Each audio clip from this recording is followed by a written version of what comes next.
What's up, everybody? This is Alex Kelly back here with another episode of the Furloughed Film Talks podcast on a Tuesday with my brother Ryan. Hola, senor. So you're really going to go see frickin' Amsterdam? Wait, are you not going to go see Amsterdam? I hadn't planned on it after everything came out about David O. Russell. Okay, wait. Is this movie, is or isn't this movie going to be like an Oscar contender in Not any anymore. No.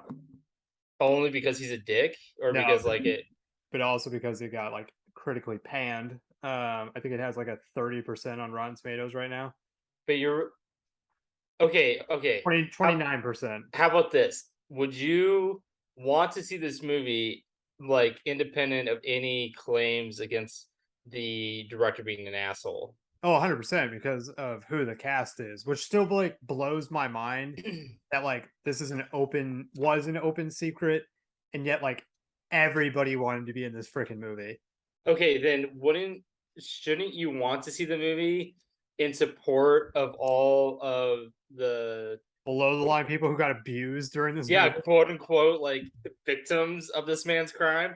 Because like No, I mean, 99% of the fucking cast like wasn't involved, and like this is just as much of their piece of art than it is his, right? So No, I mean, as soon as you said like that movie, and I was like, I guess I'll go see it. So yeah, if you want to go see it this weekend, I'm down.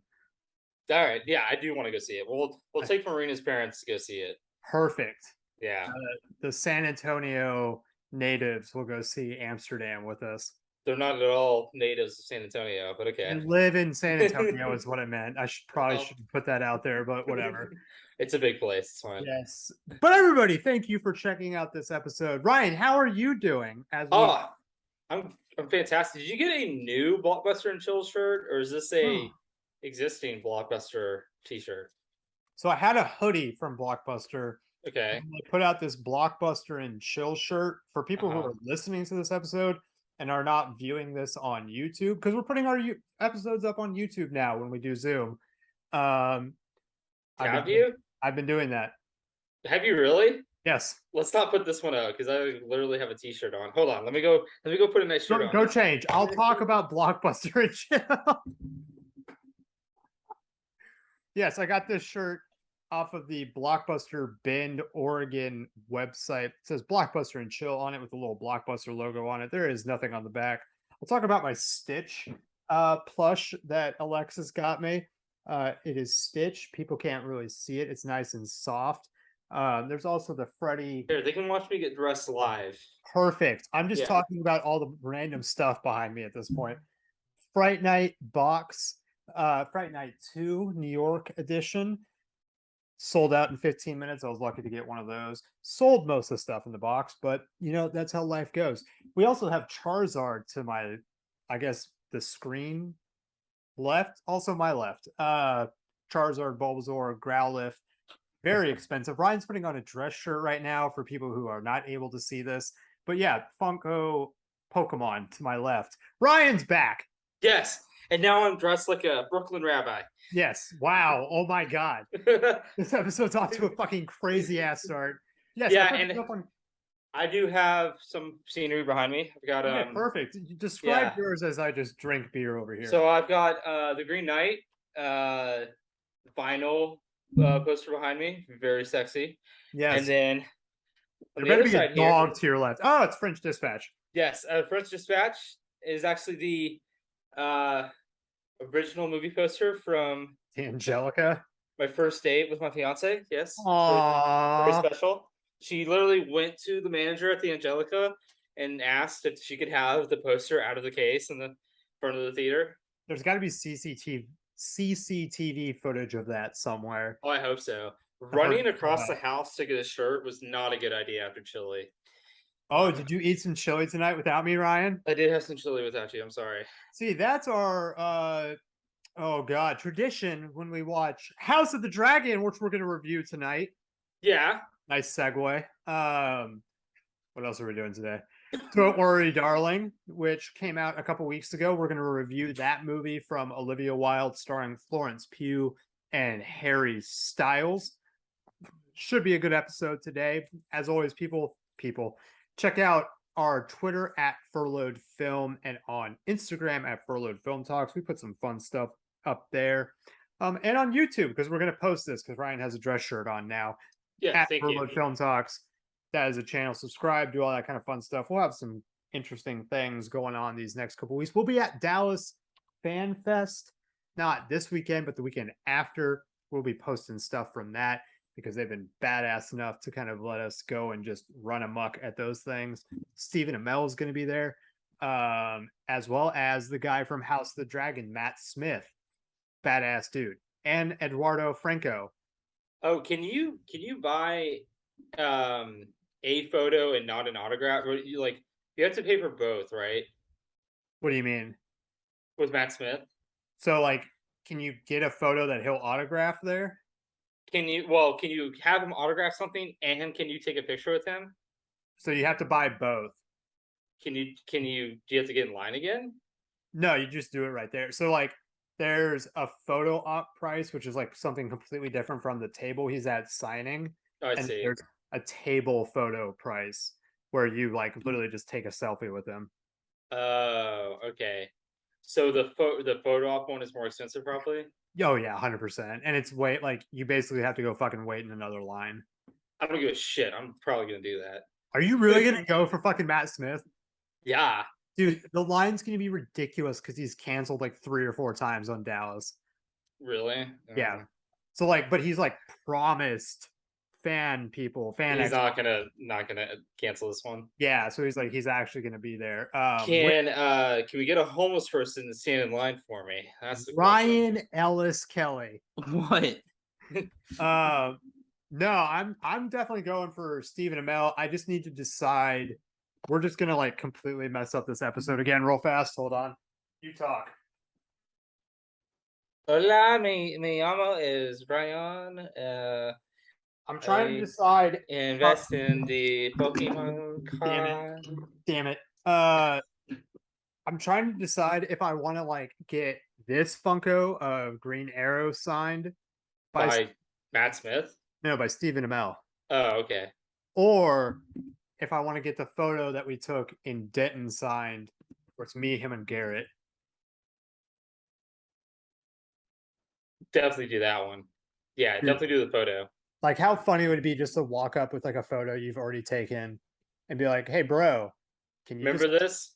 Yeah, like this photo right here. You 1000% should get that signed. Yeah, so I'm gonna get that printed off at Walgreens and just like walk up and be like, "Hey, remember when we drank together for an hour and a half in Denton?" Should I have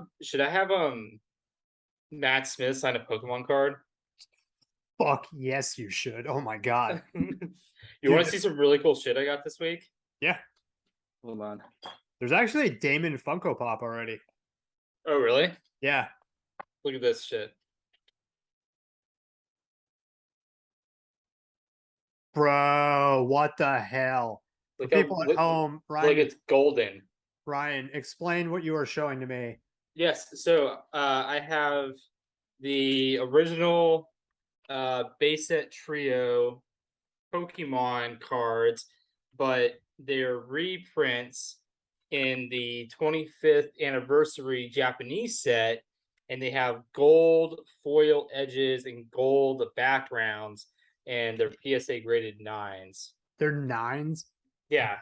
Bro. Yeah. What? They came out last year, and Japanese cards are like super easy to grade. So the 10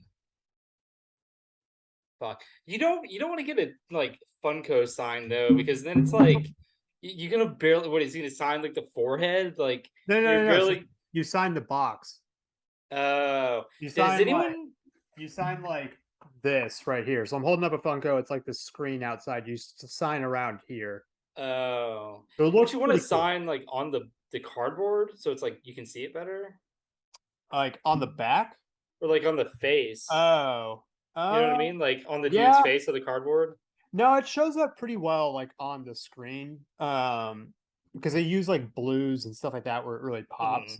Oh dude, yeah, like, you could use like a green or something on for that one. Yeah, like the signed Funko Pops, like normally if it's not signed, maybe 20-ish dollars.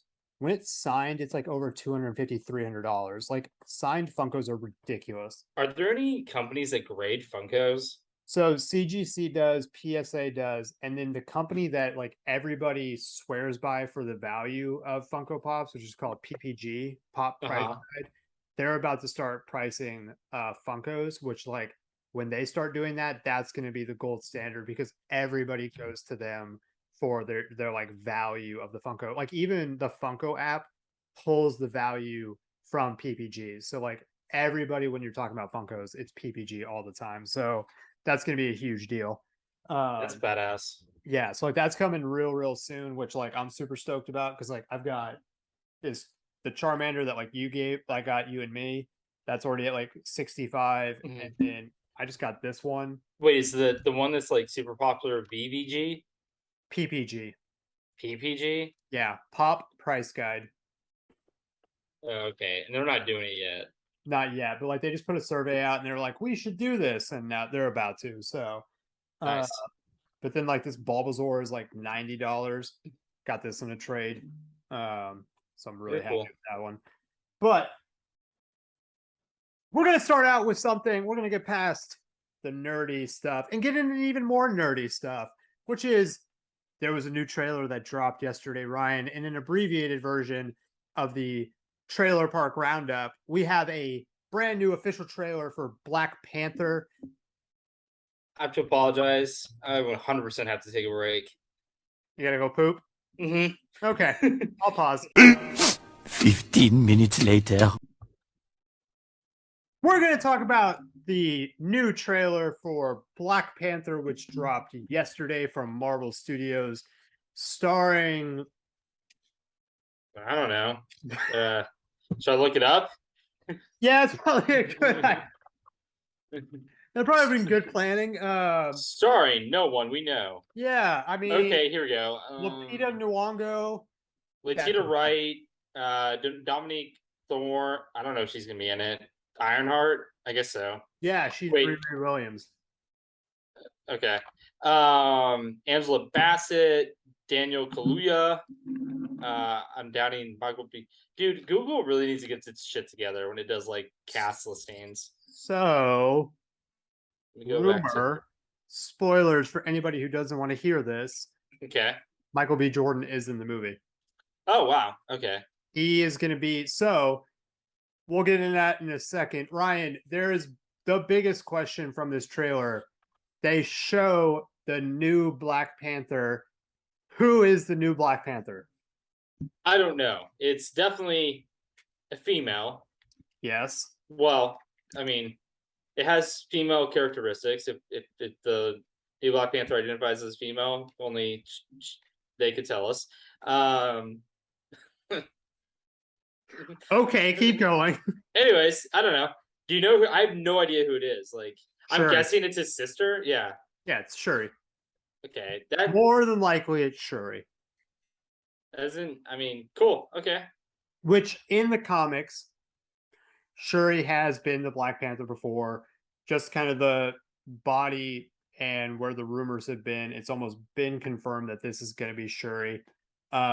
Which the other rumor is when she takes the heart-shaped herb to become Black Panther and goes to the like whatever realm, she meets Killmonger, who is Michael B. Jordan, and Michael B. Jordan's character like basically walks her through becoming the Black Panther. Well, that's nice. I'm glad they didn't do CGI. Chadwick Boseman. Chadwick Boseman, yeah. Yeah, and they had said that's kind of weird though that Killmonger is gonna like walk her through it, even though Killmonger was the Black Panther's like enemy, not the Black Panther himself. Yeah, and I mean, some people had said, well, he was kind of the Black Panther for like a half second. But I mean, just story-wise, like they had always said that they were not going to bring back Chadwick Boseman in a CG like anything, like repurpose footage. And so they had to kind of figure out something. And I think this to me is the best way of doing it. Bring back Killmonger, who But they also said they weren't going to recast Black Panther, so well, and I think they meant like T'Challa. They're not going to ever recast T'Challa, so it's a little different. But I get what they're not recasting that character. Just repurposing another character for the title Black Mantle Panther. of Yeah. Black Panther, which they kind of have to do for a Black Panther movie. You would think so. Yeah. Especially because like the mantle of Black Panther has been held by so many different characters through the ages that it makes sense that they would just kind of hand it off to somebody else in this instance. Like that obviously was not the plan whenever Black Panther was like introduced into the MCU, but because of what happened, and let's be honest, like Chadwick Boseman fucking killed it. It was a huge loss. They had to kind of pivot with this and pay homage to him to kind of continue the legacy of what he was doing. So like to me personally, like whatever the fuck they want to do with this, like I'm totally cool with. Like it is obvious that Ryan Coogler and everybody on that, set was paying homage to him, was trying to like honor his legacy with this movie. Mm-hmm. I'm gonna ask you a question in chat. Okay. So There has not. okay. I don't believe so. In the I think that comics. goes against everything that character stands for. Full double standard, but No, okay. Whatever. So I'm kidding. I'm totally kidding. I know. And this is the thing that I wanted to ask you about, and I don't mean this to be, and I've gotten really bad about this like the last 2-3 years, but fuck it. I preface my questions. Mm-hmm. I didn't expect you to be excited about this movie. I didn't really think that you'd be stoked about this movie. What has gotten you, because you've said multiple times from the teaser trailer, now the official trailer, what has you really excited about this movie? Okay, first off, why wouldn't you think I'd be excited for this movie? We weren't super into the first one. Yeah, that's fair. I mean, it was a good movie. And legitimately, when we've talked about the MCU, it's been kind of like on a downtrend. So now all of a sudden it's like, oh shit, like this looks like it's going to be really, really good. So that's really where that's coming from. Yeah. Not because you're white. I mean, to be fair though, like the reason that like Black Panther wasn't one of my favorite movies was like and I think this was a joke. I don't think this is meant to be serious or anything, but like you know how Shuri kept harping on like anti-imperialism or like she kept calling the CIA guy like a colonialist or shit like that. It was like the Frodo Baggins character. Yeah, and they're like obviously playing off like racial tensions, which I don't love but I mean, it's a completely reasonable place to take your superhero movies, right? Yeah. Which totally 100% cool with. It just is kind of off-putting in some regards. I don't know. This one, okay, so the new character has me super stoked. Namor? I 100% Namor, I 100% love the kind of like, I don't know, it's like a mix between like Hermes, Aquaman, and like some kind of Mesopotamian like god type thing, Aztec. Right? Yeah. So that like looks really cool. And all like you want a quick tidbit real fast? Sure. Superman was not the first flying character in a comic book. Namor was. Really? Yes. 1939. They did Namor way back in 1930s? Wait, Namor debuted before Superman? How? Did he like what's the oldest like mainstream comic book character? So it kind of gets into the weeds of like what you consider flying. No, I mean just like who's the first like debut comic book that's like still around today? Oh God, that's a great question. Fictional character? Nope. The fuck? That's gonna take me way too long to. But yeah. So, anyways, like that's super cool. There's a new character, and then like layered on top of that is the fact that like these fight scenes look so fucking cool with like the underwater dimension added to it. Yeah. Like they're not doing I guess they're kind of doing like the Aquaman thing where there's a bit underwater, but there's like a lot of interaction between like the people from the water on land, or like them interacting in a way. It's not just like this underwater weird kind of CGI battle, which Aquaman was fantastic, like super badass movie. So Superman debuted 1938. Namor was 1939, but Namor flew before Superman did. Oh, okay. Huh. Cool. Anyways, so It's real interesting. fast. But yeah, that's why I'm excited, because I like the new character. Plus, like the whole vibe is like super cool. It's not cool, but it's like it's very foreboding. How it's obviously like a very like Black Panther is being memorialized, kind of in the vein of like Iron Man. I the only one downside, like I hope they don't bungle the whole like reason behind T'Challa not being around anymore. Like whatever happened to him is like, this guy survived the snap. He survived like the Killmonger. He survived like all of the like what half dozen movies or something. Like all of these different circumstances. Like what actually took down Black Panther, right? And I guess I hadn't thought about that. Like, what is the explanation for him dying? Like, that will be something very, if not handled well, it will be controversial. Yeah. But I think, go ahead. I think with the love and care that these people have put into not only just making the movie, but obviously writing the movie, I think they'll have that handled pretty well. But that is something to watch out for. Plus, like, to be completely fair to the filmmakers, like, this isn't something that they came up with on their own. They weren't like, oh, hey, let's kill off Black Panther so like Shuri can be Black Panther, and then like let's kind of shoehorn a reason for Black Panther's death into the movie. Yeah. Like they, if they were gonna make a Black Panther movie, they had to come up with something. They were forced to do this. They were forced to do it, and like, I don't think maybe they pulled it off, but I don't think anything would be really satisfying to Marvel fans or Black Panther fans. Like, it's a super tough position to be in. No, I'm interested to see what they do. From what I have heard and read, the big reveal at the end of the movie is going to be insane. Which is going to usher in the Fantastic Four, basically, because that is something I'm not excited for. What, Fantastic Four? Yeah. So you wouldn't be happy if Doctor Doom showed up at the end of this movie? No, well, I guess I don't know who the fuck that is. What the fuck, Ryan?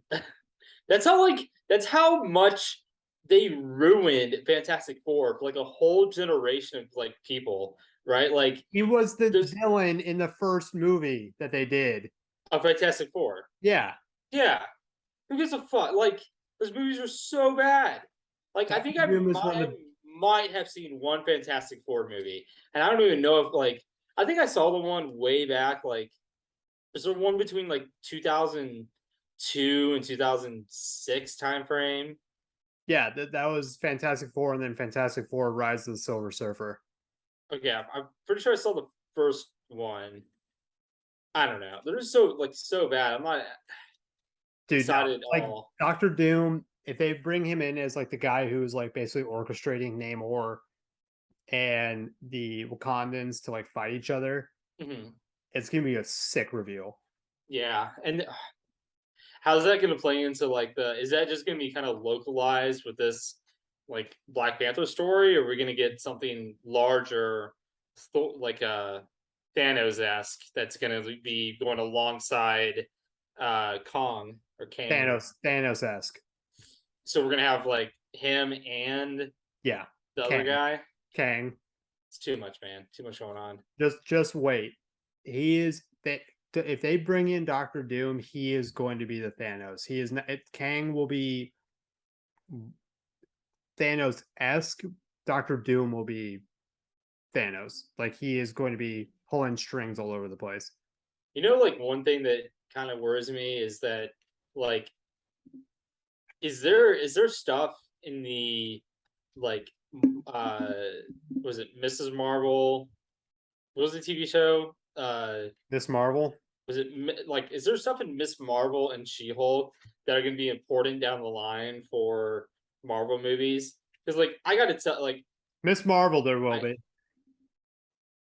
fuck, I'm not watching. Like I literally, even I wanted to watch it, which I don't. Like I don't have time to watch it. No, So I mean, it's kind of I'm only disappointing. gonna watch. I literally watched the first couple episodes of She-Hulk, and then was basically just like every day there was a new episode, checking to see if Daredevil was in it, and like every week that he wasn't in it, I was like, I'm good, and then just like kept on with my fucking day. Like I'm not fucking watching that, dude. It's not good. But yeah, Black Panther new trailer coming out. We need to grab our tickets, Ryan, because Yeah, that I comes mean, out next month. is it mid-November? I think it's Or November 11th. damn, it's like 5-6 weeks away. Yeah, it is exactly. It's a week from this. No, wait, what the hell? 1, 2, 3, 4, 5. It is 5 weeks from this coming Friday when Black Panther comes out. We'll be checking it out. We'll be doing a full review of it. We'll be just reacting to all the craziness in there. But Ryan, Yes, ma'am. the guy that plays Damon is coming to Dallas here in about a week and a half. We are going to be there to see all the goriness of that British bastard. You should not say bastard around these people because they'll cut your fucking eye out. We are, of course, talking about House O, the Dragon on HBO Max. New episode Driftwater just dropped. Bro, Driftwater? What's the name of this con that we're going to? Dallas Fan Fest. Okay. Not to be confused with the Fan Expo. Yes, same company, two different things. Okay, Different cool. locations as well. Cool. Okay. Anyway, House of the Dragon. Ryan. Newest episode dropped this past Sunday. Fucking craziness ensued. To me, just overall reaction, go. Have we? Okay, we're gonna review 6 and 7 because we haven't talked about 7 or episode 6 either. Yeah, I would say do a quick reaction to 6 and then just jump into 7. Okay. Let me review the synopsis real quick for episode 6. The Princess and the Queen. 10 years later, Rhaenyra has given birth to 3 boys: Jacaerys, Lucerys, and newborn Joffrey. You okay? What? That was me doing childbirth. Oh, okay. Yeah, like we literally sat down to have dinner and like started this episode. Poor move on our part. Bad idea. Yeah. Bad idea. All black, the Targaryen, Valyrian, silver hair, but Viserys rejects Alicent's accusation that Laenor is not their father. Alicent tells Aegon that he must prepare to one day fight Rhaenyra for the throne. Daemon and his wife, Laena Velaryon, visit Pentos with daughters Baela and Rhaena. The prince offers them a lordship in exchange for an alliance against the resurgent triarchy. Unable to give birth after an agonizing labor, Laena commands her dragon Vhagar to incinerate her. Sir Criston, now loyal to Alicent, goads Sir Harwin into attacking him by implying that Harwin fathered Jacaerys, perpetrating rumors of Rhaenyra's infidelity with Harwin. To soothe family tensions, Rhaenyra proposes Jacaerys marry Laena, Alicent's daughter, which Alicent rejects. Sir Lionel Strong offers his resignation as Hand of the King. Viserys refuses it, but permits Lionel to escort the disgraced Harwin to Harrenhal. Harwin bids an emotional farewell to Rhaenyra and her children. After Alicent confides to Larys Strong that she wishes her father Serrato was still the king's hand, Larys recruits 3 condemned criminals to start a fire at Harrenhal, killing Lionel and Harwin. Rhaenyra moves her household to Dragonstone, including Laenor's lover, Sir Carl Corey. Okay. All right. Yeah. So a decent amount happened here. I liked it. I mean, I really like the new Daemon. I'll start off there. I really love that Daemon is now just a good old family man, good old father, just really loves his kids and doesn't give a fuck about nothing else. He's there for the fam. Yeah, he's a family man. I'm loving the new Daemon. I'll start with Rhaenyra. The new Rhaenyra is a badass, obviously. Like her a lot. Very much like this dynamic of her having just blatantly banged some other dude and not even tried to find someone that like looks like her fucking husband. So like to have these children Her with. kids look something like the rest of their relatives. Because there's no pretend like they say this multiple times. Like so many different characters are like, we all have fucking eyes. We can all see that like these are not Laner's kids, right? And she didn't even like try. There's no one in her like because we know all of her parents, like all of her grandparents, they're all like an incestuous family. We know everyone in her line. There's no fucking brunette or there's no way these kids like weren't like bastards, right? So that dynamic is fantastic. I'm loving it. Okay, Allison has turned out to be a colossal cunt, and somehow she like always looks like she is a bitch. Yeah, she always looks like someone took a kilo of cocaine, mixed it with Sour Patch Kids, and then smeared it all over her gums. Her mouth is like perpetually in this like ugly ass like frown. I don't know, highly dislikable character. Like if you are in some way sounds like your team Targaryen here right now. 1,000%. Yeah. Because the lines are being drawn right now across social media of like, which are you team black or are you team green? If you're team green, you're an asshole. Yeah. End of the day, though, I am team Viserys because that poor bastard. How is he still alive? How is he still alive? How does he look like he's pushing 90? And Damon looks like he's 31. Not even Damon. Fucking Otto Hightower looks like he's fucking 40, and like they've aged across the same thing. And the series looks like he should be interned somewhere already. He like the only difference between his character like before the time jump is like he kind of has gray stubble. Like that's it. He looks like the exact same fucking person. They didn't even like try at all. I guess they used all of their makeup budget on Viserys because like they really had to do a number on that poor actor to make him look like between 90. This last episode was episode 7, correct? The one that came out Sunday was 7. Yeah. Between 7 and 8, there's an obvious like 5 to 7 year time jump. How the hell They're jumping again? Did you not watch the preview for the next episode? Okay. Well, that preview probably contains stuff from like 8, 9, and 10 also. I think it's 8, but I'm not gonna say for sure. Dude, is Viserys still alive? Because like that poor guy. They don't show him, but like they have voiceover from him, and they show Aemon. Is that the asshole in the last episode? With the young asshole with one eye? Yeah. Well, I guess. Spoilers.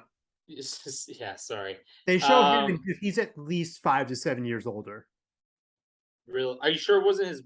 Well, I mean, no, because he's got the patch. He's got the patch on. Yeah. And it's a dude from the Last Kingdom. Which dude? The religious dude. Oh, that's cool. He plays fucking Aemon now. I love that dude. Okay. And I was like, that looks like Bo Burnham. And I'm like, that's not Bo Burnham. Let me go look at this real fast. Speaking of that, we need to finish that fucking show. Which episode are you on? Like 2 or 3? Jeez, did you not fucking Oh, dude, they're putting a Funko out for that. Wait, did you finish The Last Kingdom? No. Oh, okay. Yeah, we need to watch that for sure. I think. Anyways, I don't know. Yeah. So. Time jump. Yeah. Like I don't know how they're gonna do that. I'm like, Viserys literally needs to be on his deathbed to make that happen, but we'll see. But that's fucking cool. Did they just do? It comes out Friday. Uhtred, son of Uhtred. You know what like is the best Babenberg. part of that show? What's that? That is also Elon Musk's favorite show. Soon to be head of Twitter. Yeah, fuck yeah. All right, next episode, because this is the one episode I literally finished right before we started recording this, because I wanted to be fresh. Yeah. Okay, I so thought there's. I just want to say this while you pull up the synopsis for it. I got it ready. I thought this was one of the best fucking episodes of Game of Thrones I've ever seen. And the scene, oh, fuck you. The scene where they like basically all confront each other after the thing happens is some of the best television I've ever seen. That had me so hooked, and there were so many turns to it. I was like, holy shit, what is happening? Synopsis time. Okay, real quick on the last episode, I'll just say, like, rating wise, I'll probably give it like a 3.5 out of 5. I feel like it was a little bit, if you like had to kind of do the spectrum of filler episode to like absolute banger episode with everything you want from Game of Thrones, this like was just right there in the middle, kind of towards the filler episode. But like seeing Damon's wife like commit Dragon Harry Carey, very shocking, very very good, very fun. I'll give the save rating 3.5 out of 5. Yeah, Jindo Max said rating. Okay, where is he, by the way? He's right here. Oh, I miss him so much. I can kind of. Where is he? There he is. Okay. Hey, real fast. What's up? Because I'm on like a 30-minute timer, basically. I'm gonna stop this one and start another. Right now? Yeah, and email it to you. Yeah. All right, 1 second. All right, so episode 8 is called Drift Mark, right? Episode 8 is we're on episode 7 is Drift Mark. Okay, episode 7, my bad. Yep. Okay, so King Viserys and his court attend Lady Lena's funeral in Driftmark. Rhaenyra and Daemon reunite and are physically intimate. That's a hilarious fucking synopsis right there. Like they reunite and are physically intimate. Prince Aemond claims Vhagar has his dragon, leading to an altercation with his cousins and nephews in which Viserys slashes Aemond's eye with a Valyrian steel knife. Viserys refuses Queen Alicent's demand that Lucerys' eye be gouged out as retribution. When a vengeful Alicent attempts to attack Viserys with the knife, Rhaenyra blocks her, but Alicent stabs her arm. After claims that Rhaenyra's children are bastards, Viserys decrees that anyone questioning his grandson's legitimacy will have their tongue removed. Reinstated as hand of the king, Otto Hightower privately tells Alicent they will soon prevail.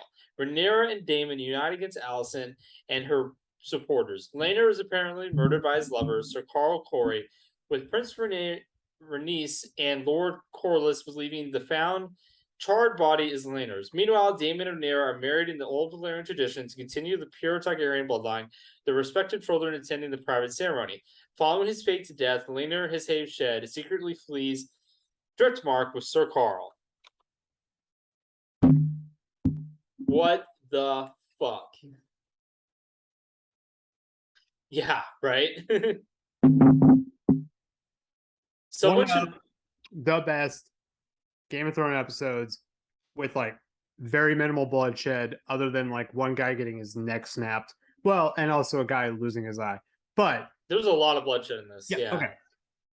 I loved this episode. I thought this was one of the craziest, but like also just the most tense episodes I've ever seen, and truly showed everybody's true colors in this episode and where the battle lines are like drawn, including like Sir Kristen Cole basically being told like, you serve me, cut that fucking kid's eye out, and he's like, bet, and like about to, and it's just like, and what the fuck is going on? Like, and I loved it. I loved every second of it. Yes. Yeah. First off, someone should take the Arkansas flag and replace Arkansas with Targaryen. That'd be hilarious. That'd be a great shirt. We should start a furloughed film line where we like make stupid shit like that. Anyways, down for that. Let's raise some money. Furloughed Film Talks versus the state of Arkansas. Yeah. Okay. Then yes, this fucking episode was like amazing. I was not that hooked actually, probably for the first like 20 minutes or so. No, the first 20 minutes are boring as hell. Yeah, the funeral scene, and then like the weird like reception thing after the funeral was very boring. I wasn't sure where shit was going. And then it just like that was like the slow creep up the roller coaster, and then we peaked, and then just like shot down. As soon as Amon got on the dragon, Mhm. shit hit the fan at that point. Well, I would argue that the like shit really hit the fan when um Rhaenyra, Mhm. is that her fucking name? Yeah. Rhaenyra and Damon bang on the beach. Okay, That's true. Yeah. I did not see that shit coming. I did not see them getting together because I was like, how like is she just gonna have two husbands, or like what's gonna happen to Laenor? I did not see that coming at all. So that was legit. And then like what's the little shit's name? Amon? Aemon. Yeah, Prince Aemon. Who, okay. I'm not trying to be like he's worse than Joffrey, but like okay, I'm gonna do a Harry Potter comparison. Okay. Draco Malfoy vibes. Major. Is he worse than Joffrey though? That's a good that's a Is good he? It's close. university level case study someone needs to do after the season is done. But It's closer than it normally would be for a character. If you can say that a character is close enough to Joffrey, he's pretty bad. yeah, I think by the end of the season we'll probably be able to say like, yeah, he's worse than Joffrey, especially if he's alive after the end of the season. That ain't yeah, a fucking guarantee. because I definitely think we're varying that way. Which, how will you feel with your boy from the Last Kingdom being Aemon getting murked? Oh well, it'd be great. He's a great actor, so I think yeah, it'd be actually it's really cool to see him in Game of Thrones. And this is gonna be really interesting to see like what happens with the older prince, the one who's like in line. Well, not in line. He's if Allison had her way, her oldest son to be in line for the throne. It's gonna be really interesting to see how he develops. If Which he is Aemon. No. Prince Aemon is a little brother. Wait, who's the one that got his eye got fucking cut out? The younger one. The older brother is the one that got drunk, and like Aemon was like, he fucking told me that they were bastards.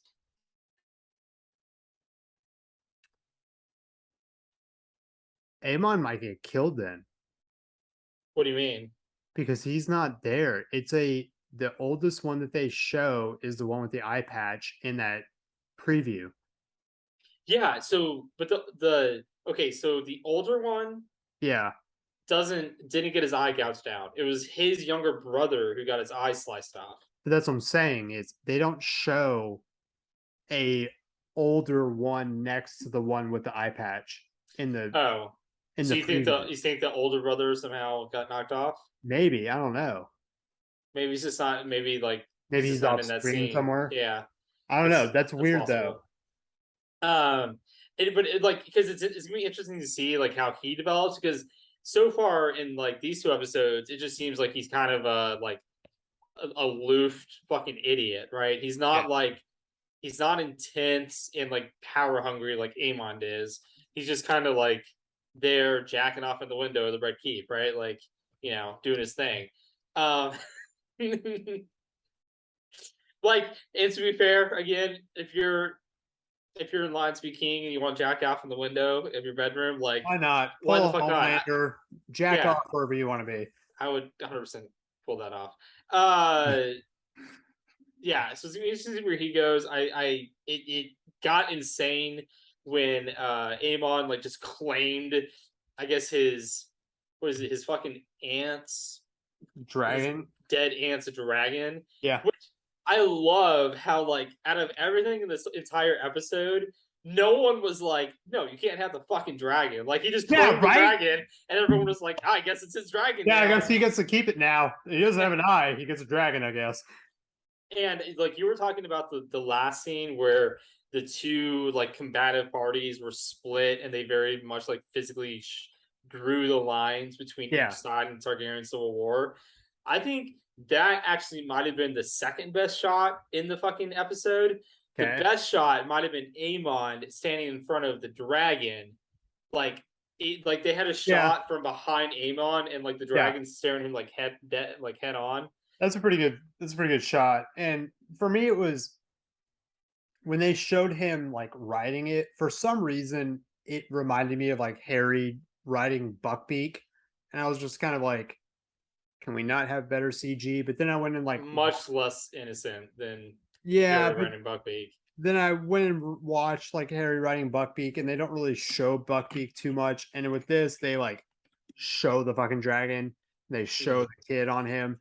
So like I get it, but also like the interesting thing is, and it's been a problem that people have had for the last like 3-4 years, these CG heavy scenes have all been at night.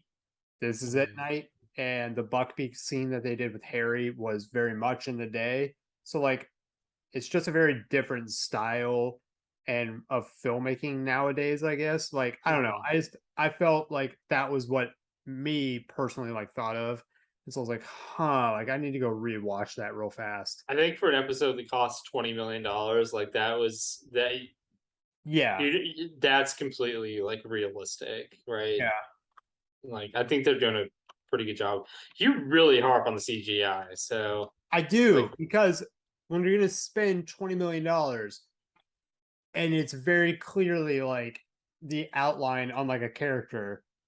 but you could spend $20 million on that shot alone, right? Like, Oh, 100%, yeah. So, but then like yeah. it's bullshit because like I watched like Arrow and the Flash, and their CG compared to like movies was dog shit. And then you had to think about like what their budget was and be like, they blew most of their budget on like this 30-second shot. Comparatively speaking, this is good. So it's like you do have to kind of raise and lower your expectations of where like the CG is going to be, Right, dependent upon how much money you're spending. But did it actually like detract from the Oh hell overall? no, hell no. No. Yeah. I just 100% was. I watched it, thought about the Harry Potter scene, went and watched the Harry Potter scene, and was just doing comparisons in my head, and was like, all right, now that I've compared it, not as bad as Yeah, you're just like drawing parallels between 100%. And so when I did that, I was like, and even in the moment, I was like, this is fucking sick. It's a giant ass dragon that he's riding, and it's one of the biggest dragons. I was really hoping he was gonna die. I thought like maybe the dragon was gonna kamikaze himself, like after killing his owner. Yeah. Oh, that would have been kind of sick, actually. All right, I want to get into this real fast.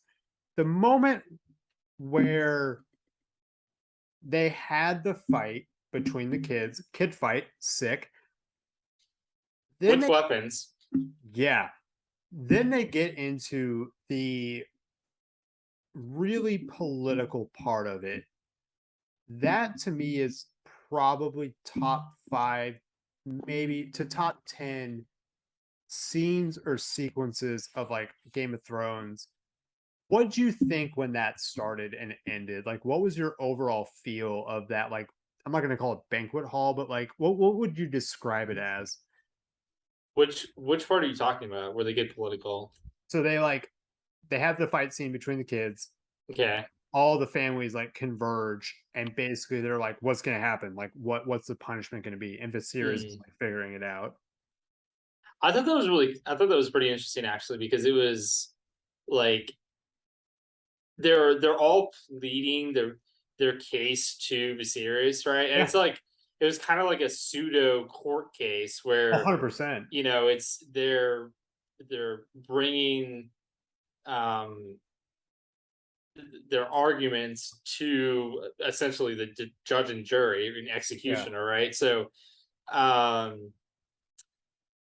didn't like. I found it interesting, but at the end of the day, like you kind of knew it was going to happen, right? Like there was in no fucking world where, either Viserys was going to allow these rumors to persist or to to kind of affirm them or take action that would be perceived as affirming the rumors. Which if he had not like if he had done any action against Rhaenyra's children, like that could have been construed as like, okay, well, you know, Aemon called them bastards, but look, they really are bastards, so like we can't allow them to react like this whenever they're called bastards. And you knew like he wasn't going to do that again because like there was in no fucking world where he was going to do something like that scorned his successor and his grandchildren. I really like the line where he's like, I fucking love this line where he goes, "I'm the king, I'm the head of this family, and I'm like your grandsire or your grandfather, right? Like of all three, you know, I'm your fucking king, I'm the head of the family, and at the end of the day, I'm your grandfather. Like out of all these three, like get your fucking shit together." Yeah. You know. But here's the thing that I loved was that moment where it's like, where did you hear this fucking lie, basically? And you see his like eyes kind of look to the left at Allison, and there's that dawning fucking like like thought on Viserys of, oh shit, she's the one that has been like spreading this lie. I thought that was a powerful moment. And I couldn't remember. Was there any part in either episode where Allison like tells her children that they're bastards, like just straight up? I didn't think I don't there was, remember, right? but there had to have been something that like kind of plays off that. But that moment where he like looks at his mom is enough for Viserys to know that like she's talking shit out there about, which he already knew because like yeah, she's brought it up with him like so many times. but I like, also have him know she's talking about it in public is way different. Right. Yeah, absolutely. I also love the classic maneuver of blaming it on your brother. Like when in doubt, just blame your older brother. Yeah, to throw you under the bus like a motherfucker. No, It's actually the that, perfect dude. scapegoat because like what's the fuck you gonna do to like his oldest son, right? Like, yeah. No. I love this episode. Like I thought it was there were multiple moments where I like gasped and like just yelled out loud, and I thought it was one of the best things I've seen in a while. And it just really kind of encaptured me throughout the episode. Yeah, there were many twists and turns, and we haven't even talked about like the whole Laner situation and the marriage between Daemon and Rhaenyra. Like, so I guess like like spoilers, Laner, you know, fakes his own death, rides off with his gay lover into across the narrow sea into the lands of wherever, allowing Daemon and Rhaenyra to get married, which is like this is like my favorite fucking thing because this like solidly brings Daemon is straight up gonna be king. Like if you know, and then Daemon is going to be leading like the Targaryen side of the Civil War. So or like I guess the Rhaenyra, why are they calling it the black side? Like it's a green versus black. Why is Rhaenyra's side black? Oh, it's because of the kid's hair? No, because of like the black and red flag. Oh, I see. Okay. But out the green side because Alicent Hightower, right? Yeah, green flag. Okay. That's fantastic. I cannot wait to see the rest of the season. That's all I was gonna say, man. It's like this episode has just got me so freaking excited for the last like 3 episodes. Like okay, so which side of the whole Targaryen Civil War are you on, sir? Fucking Team Black. Okay. Alicent Hightower can go fuck herself. Like who's on her side? Like I have no idea. Just dumbass people on fucking social media. But like, if you were gonna like side with your dipshit kid and like be like, I don't want another kid's fucking eye. Team Black all day. Like yeah. She's crazy, bro. And I do not understand Otto Hightower's like insinuation that he's like, "Don't worry, we got this in the bag. We're gonna win soon." Like, what fuck? Like, in what? What fucking universe are you in? Yeah, okay. Let's count out the dragons. Like, who all has dragons at this point, right? So, yeah, no, I have no idea. Okay, Laenor had a dragon, right? Yeah. Okay. Damon definitely has a dragon. Rhaenyra definitely has a dragon. Yeah. Okay, 2 versus That's 3. That's 3 versus 0. And I'm pretty sure there's only 4 dragons, right? So well, technically, I guess Aemon has a dragon now. Exactly, yeah. So it's 3v1 on the dragon front. But Aemon has like the biggest dragon at this point. He does have the biggest dragon, but also the oldest dragon. True. Who fucking? I'm not a dragonsologist here. I don't know how long dragons live. He could be like in his teens for all I fucking know. So yeah, like I think Daemon probably has like the smaller dragon. Rhaenyra's dragon is nothing to scoff at, and who knows who's going to get Laenor's dragon after this whole shit show goes down. Bros escapade. I was trying to make a play on the movie. Arkansas? Yeah. Yeah. When are you going to go see that, Rye? You give me a theater, I'll go. I told you, Flick's Brewhouse in Little Elm. You did why? Hold on. Okay, we did say 15 miles though, right? Yeah. That might legitimately be more than 15 miles from my home. 100%. What's your backup theater? God, I wish Valley View was still a thing. That would be. Wait, Valley View, that AMC's not open anymore? They closed. During the pandemic? Yeah, rest in peace, Valley View. Oh no. Oh no. Oh no. Oh no. Oh no, no. Okay, so yeah, that theater is 34 miles from my home, so yeah, permanently closed. Which should be the status for Flick's Brewhouse. Yeah. No, fuck you. I wish there was like a fuck. That's not 15 miles. I'll find one. Okay. I should send you to the fucking Studio Movie Grill. That's not the one that we go to. It's also on 75. The one on Royal? Yeah. All right. That one's a fucking hellhole. That one's S&D Royal Lane Bros. Okay. Yeah. Ryan, what would you give Drift Mark on the Max Jindo head rating? I would give this one a 4.25 out of 5. Oh my god, I was gonna give it a 4.75. Yeah, I figured. Yeah, I was high as a kite on this one. I love this episode. Cool. Do we want to do Don't Worry Darling, or are we just tired? We're a bit tired, but let's do like a 5-minute like real high level review. Jordan Peterson. Oh, I literally just heard about that today. Like straight up. What the fuck, dude? I don't know. Okay, so I had seen Jordan Peterson on Piers Morgan. Like, I guess that happened sometime last week, maybe. Mm-hmm. I saw him like crying. I was like, I don't want to see this shit. Like, this guy's been through some stuff. But then dude, he was like straight up like in a mental fucking institute for like a long time. That's what I mean. Like, all right. Explain why we brought up Jordan Peterson. Anyways, okay, so apparently Olivia Wilde, as in Don't Worry Darling. Yeah, in relation to Don't Worry Darling.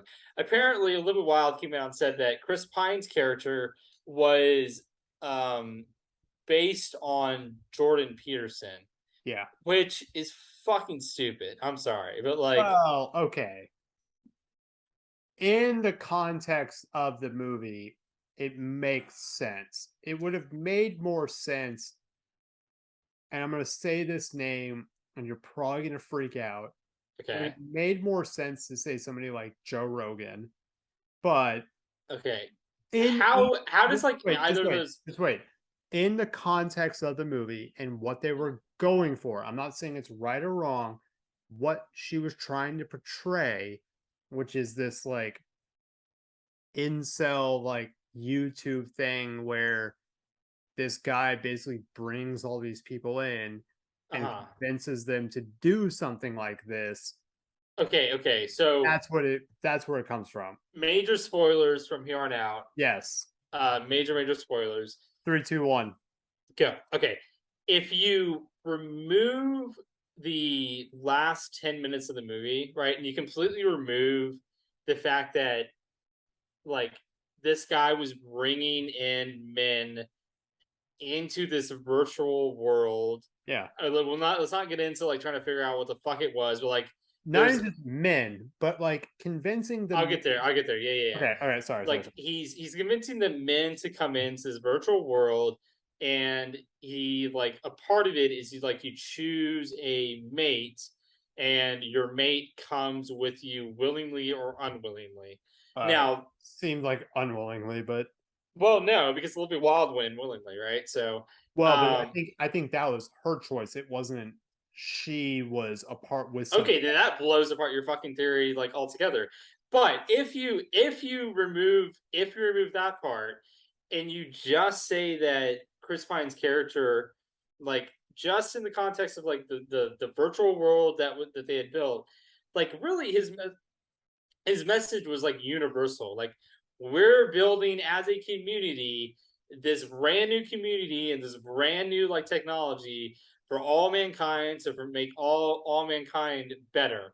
So okay, I don't understand how that like relates at all to incels or to like the audience that Joe Rogan or Jordan Peterson relates to, right? And then wait, and then like if you take it a step further and you do bring in the portion of where like this is all a contrived like virtual world that they built, and like they're very much like forcing people into this world against their will, like a very kind of like I don't know, very like it's almost like a greatly exaggerated version of like the conservative, like some people would view as like a conservative lifestyle where like it's a patriarchy, the what the man says goes, blah blah blah, all that bullshit, right? Because like what was the timeline? It was supposed to be the 50s or 60s. Yes. Okay. Yeah.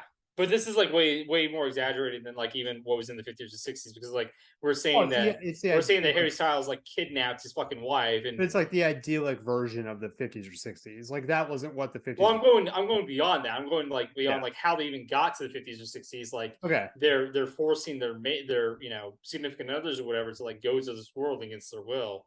Like how that relates at all to Jordan Peterson or like Joe Rogan. Like if you can explain it to me, go ahead. Like at the very least, what you have to say is where you're taking some like core tenets and some core themes from Joe Rogan or from Jordan Peterson, and then you're blowing them like completely out of proportion.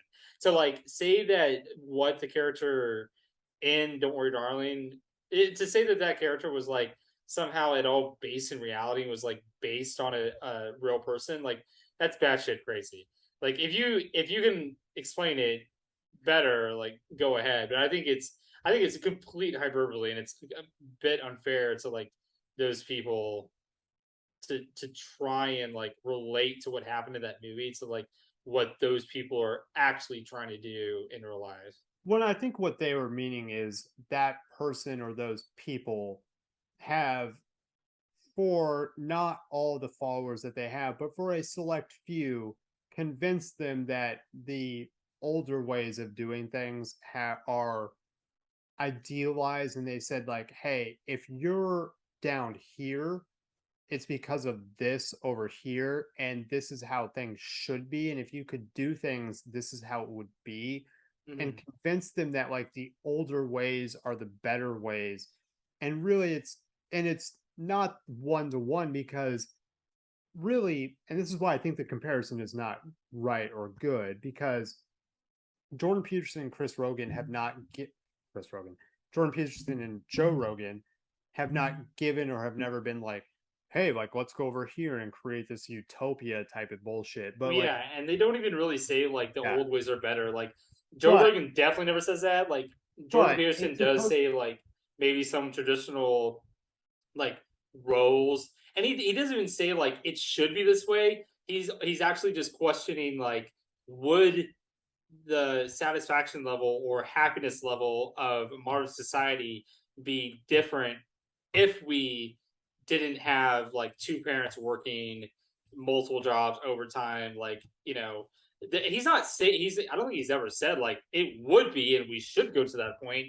He's just questioning and the fact that like this is where our modern society has gone and like these are the consequences. I was gonna say that's a false dichotomy, but that becomes a thing where it's like to say like, oh, I'm only questioning it. It's like, well, you're throwing that idea out there for a very specific reason to like bring up this thought process. Well, he's he's an academic researcher. Like that's academic. Yeah, but then an academic knows that that's where that thought process is going to go. So like, it's very purpose to throw that question out there.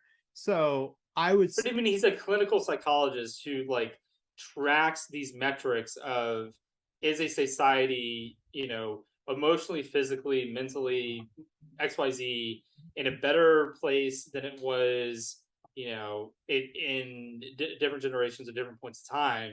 And like, to be an academic or to be a researcher, you have to come up with to that questions. point, though. To that point, are the people who were physically, and this is getting back into Don't Worry, Darling, physically like taken against their will and put into the simulation.